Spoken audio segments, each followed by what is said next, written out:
If you want to watch the subtitles, then in top right corner of video click CC icon. Listen to the lessons repeatedly to think in English and automatically speaking. Repetition is very important to become fluent. You need to speak English fluently without translating in your head. The words and sentences should come out of your mouth automatically. So this is where repetition comes in. If you repeat the same vocabulary and sentences many times, you will become a master of this vocabulary and grammar. So you will be able to use those words automatically without thinking about grammar rules and without translating vocabulary in your head.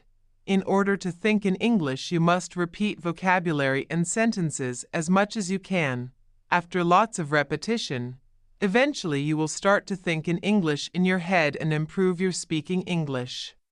Hello and welcome to our English channel. In this video we will be sharing story to help you improve your English skills. Listening and repeating this story will help you build your vocabulary and improve your pronunciation and boost your confidence. And remember, repetition is key. So be sure to watch this video multiple times and practice saying the phrases out loud. Let's get started. Beware the dragon. Evening had fallen across the land.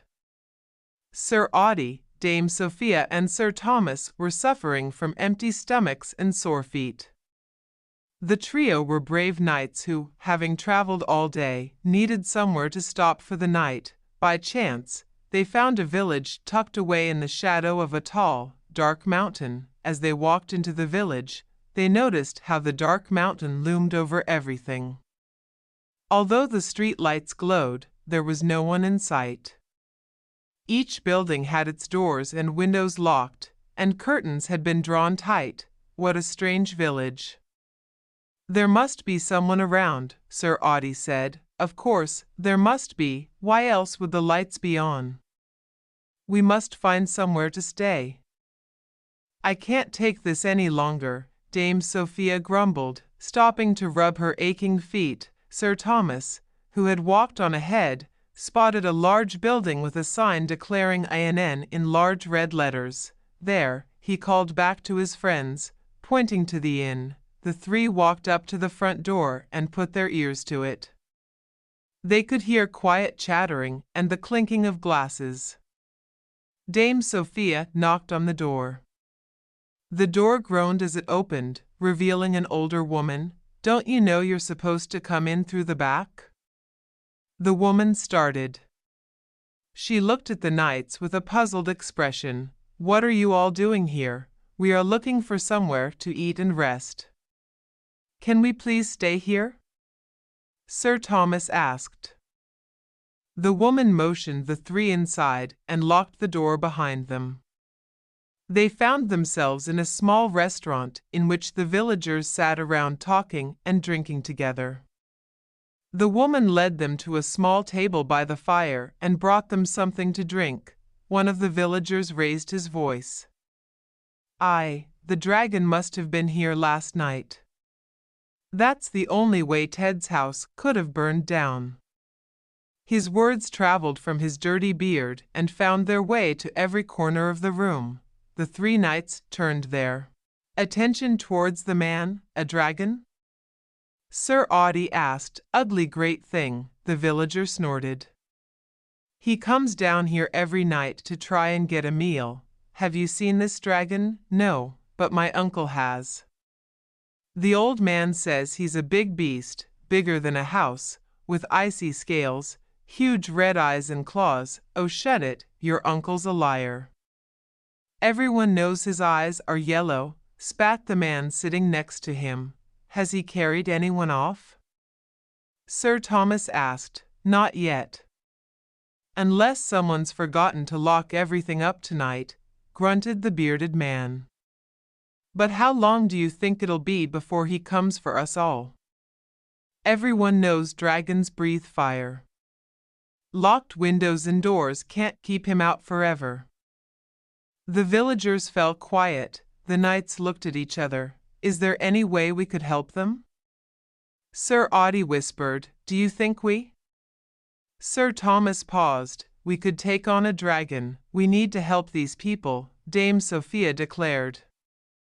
She stood up and addressed the room.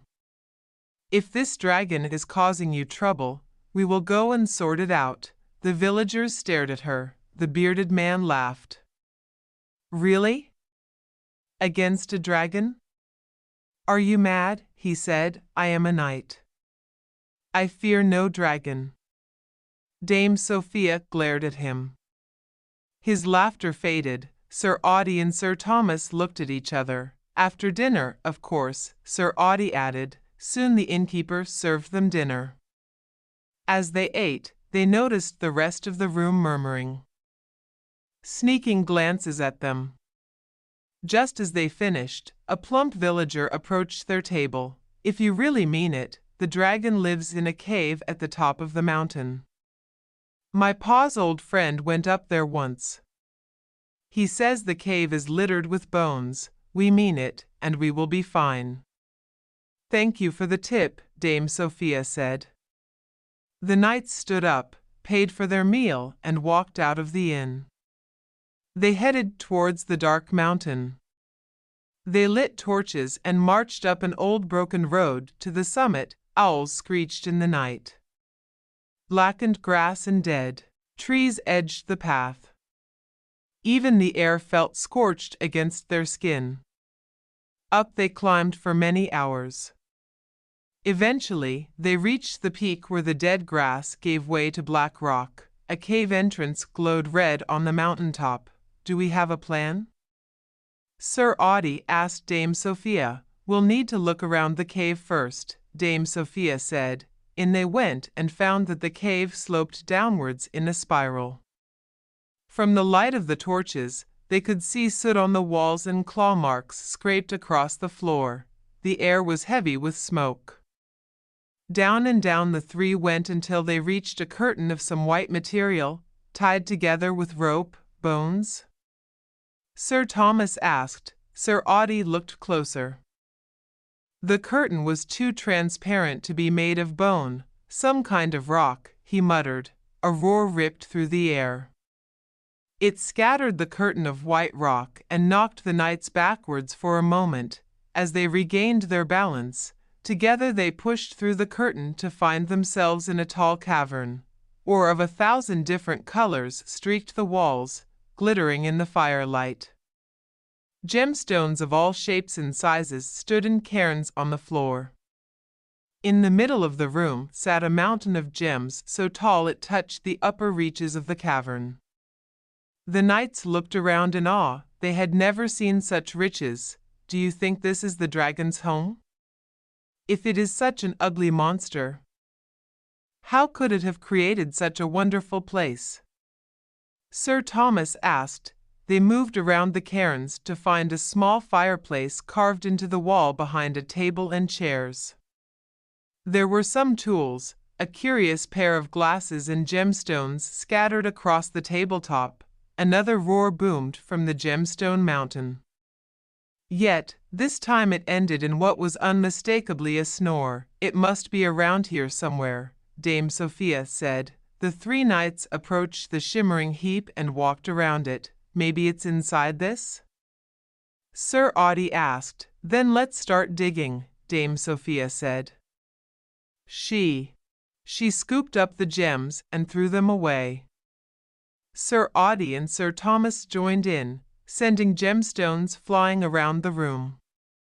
The precious stones flew into the furniture and knocked the torches from the walls. The jewels at the top of the pile tumbled down and crashed into the smaller cairns of stones, knocking them over. The knights couldn't see a dragon inside. It must be in here, Sir Thomas said.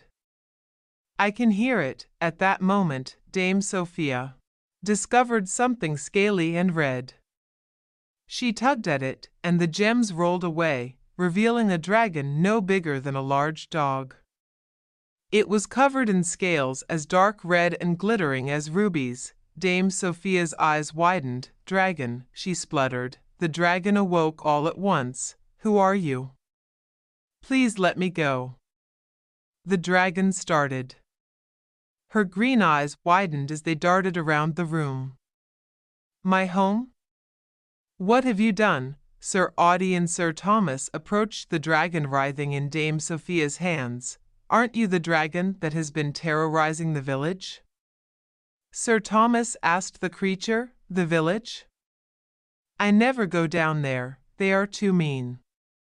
I just stay up here and make jewelry. The dragon looked towards the desk and wrenched herself from Dame Sophia. The desk had broken into many pieces under the weight of the gemstone deluge. The dragon padded around and picked up the glasses.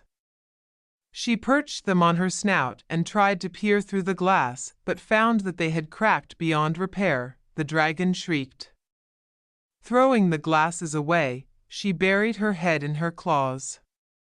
She sank into a ball, sobbing and sending tiny sparks of fire ricocheting across the floor. What have you done? I cannot see without my glasses. You've destroyed everything. Go away, stupid humans, she bawled. The knights looked at each other. This creature seems harmless, said Sir Audie. I doubt she could carry off anything larger than a chicken, and she doesn't seem to have the spirit for it. He glanced at the heartbroken dragon and raised his voice to carry over the sound of her sobs. The villagers must have lied. What can we do? We must go back to the village and get the people to help us fix this, Dame Sophia said, turning to face the sobbing creature. Don't worry. We'll be back. The three knights hurried from the cave and climbed down the mountain towards the village. Morning arrived as they descended. The villagers had come out of their homes and were wandering the streets. The knights rounded up as many of them as they could find and explained what they had seen and done. Rubbish, one villager cried out. That dragon is enormous and dangerous. Another called out, if you don't believe us then, as knights of the land, we order you to follow us and see for yourselves, declared Dame Sophia, raising her sword into the air. The villagers grumbled, but they knew they could not disobey a knight's orders. The knights led them out of the village, up the mountainside and down into the cave. They reached the dragon's cavern and found it in as much of a mess as before. The small dragon still sobbed in the ruins of her home. Is that really the dragon? The bearded man asked. There's no other dragon here, Sir Audie said. The villagers looked at each other. One of the children waddled towards the crying dragon, threw his arms around it and started to cry too. Poor dragon. Poor dragon, the child sobbed. What have we done? A villager asked. The poor thing. We must fix this, another said. I'm a carpenter, one villager piped up. I can make you a new table and chairs. I'm an optician, I can fix your glasses, another said. The dragon lifted her head and smiled. Thank you. The knights looked at each other and left the cave, marching away to new adventures. Having brought peace and justice to the village, they went away feeling confident about the change in the people who lived there. Never again would they blindly believe rumors or prejudge anybody.